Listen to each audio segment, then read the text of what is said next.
Imagine you're having a heart-to-heart with the person you love most. You're hurt, you're vulnerable, and you're looking for a connection. But instead of an embrace, you get a response that sounds like it was written by a human resources department. The sentence, "I no longer have the capacity to hold space for this interaction." It sounds emotionally intelligent. It sounds mature. But the tragic truth is that behind this polished vocabulary is something far more disturbing. These words, designed to heal us, are being weaponized to confuse, divide, and harm us. This is the HRification of intimacy. Arguments no longer sound like conflicts, they sound like psychoanalysis. We aren't saying "I'm hurt" anymore. We're diagnosing each other with personality disorders. But here is the most dangerous part. This clinical language is being used by manipulative people to avoid every ounce of accountability. What started in the therapist's office has escaped into the wild, and it's creating a moat of water around our hearts that no one can cross. In the next few minutes, we're going to investigate how therapy speak is silently destroying the very resilience and connection it was meant to protect. Let's look at a then versus now scenario. Imagine a couple in the 1990s. They have a disagreement about chores. It's messy, it's loud, but eventually someone says, "I'm sorry I was a jerk," and they move on. They are physically and mentally present, working through the friction of real life. Now, jump to 2026. The same argument occurs, but the vocabulary has shifted. Instead of "I'm sorry," we hear "you're gaslighting my reality," or "your response is a trauma trigger for me." Suddenly, a simple disagreement is transformed into a psychological battleground. Instead of connecting, we are building fortresses. We've traded raw human honesty for epistemic authority, the need to sound like we are stating objective scientific facts rather than personal feelings. But why did this happen? How did a tool for healing become a shield for the ego? In 2022, gaslighting was named the word of the year. Mental health awareness has been one of the greatest social transformations of our time. But as therapy terms moved from clinical journals to Instagram infographics and TikTok videos, something was lost.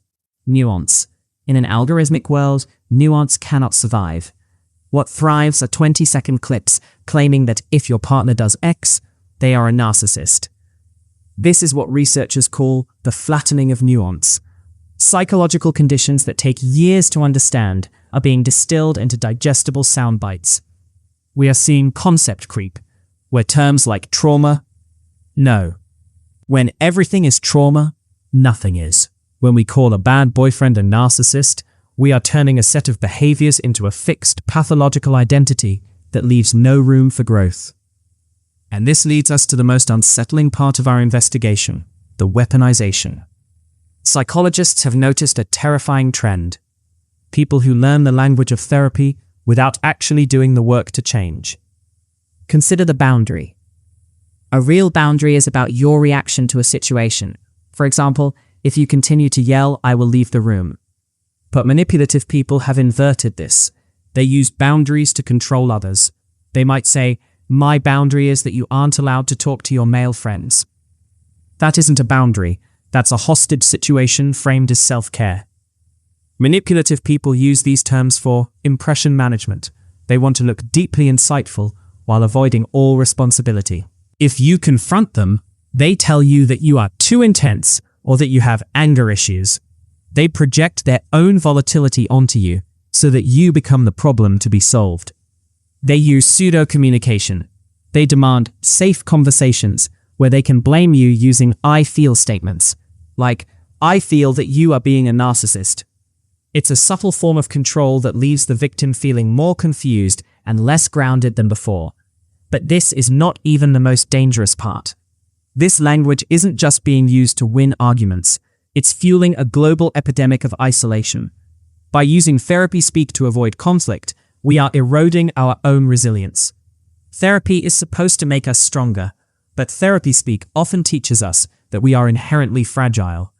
We are told to protect our peace by cutting off anyone who drains our energy.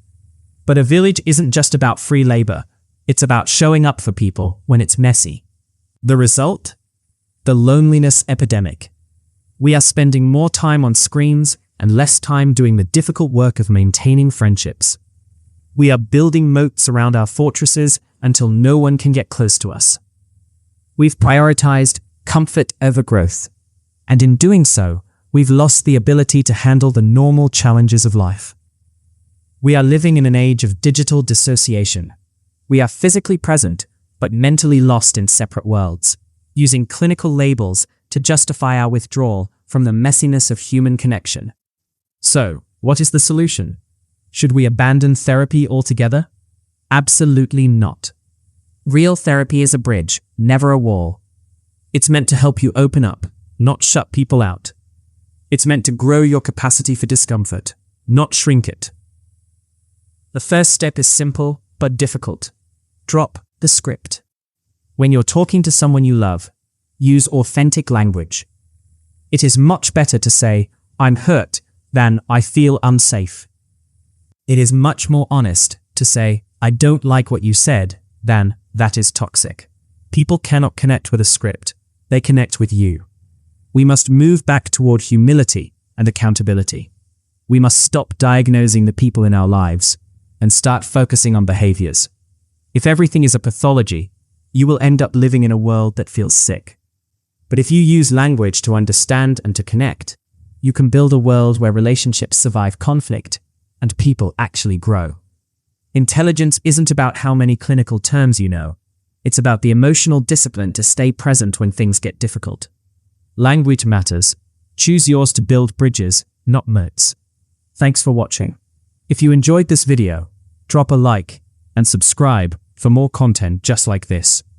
Let me know your thoughts in the comments below, and I'll see you in the next one.